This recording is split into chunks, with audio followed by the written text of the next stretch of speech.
Elle ne fait qu'une cinquantaine de centimètres. Pourtant, cette maquette de vaisseau spatial a marqué l'histoire du cinéma. Stanley Kubrick l'a filmée dans 2001, l'Odyssée de l'espace. C'est la première fois qu'on a atteint un niveau de réalisme quasi absolu dans le domaine de la science-fiction. Avant, on était plus dans des séries B, dans des histoires d'extraterrestres avec des soucoupes volantes.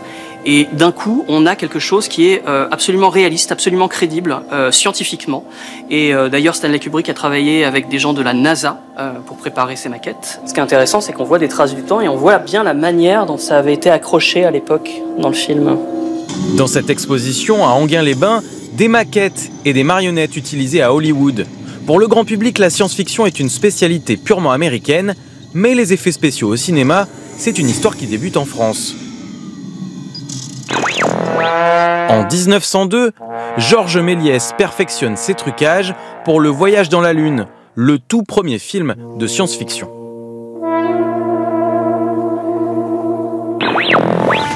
Aujourd'hui, tout est fait sur ordinateur.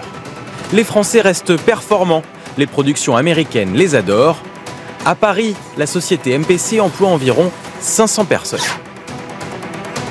Les effets visuels, c'est de marier un sens esthétique avec de la technologie. On a des bonnes formations dans ce secteur-là et on a un patrimoine culturel qui fait qu'il y a une vraie différence avec d'autres pays. Pour ce film américain tourné en 2020, les équipes de cette société française ont aidé le réalisateur Ridley Scott.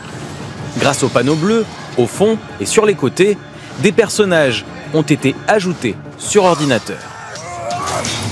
Pour cet autre long métrage avec Ryan Gosling, c'est aussi un studio français, Buff, qui est à la manœuvre.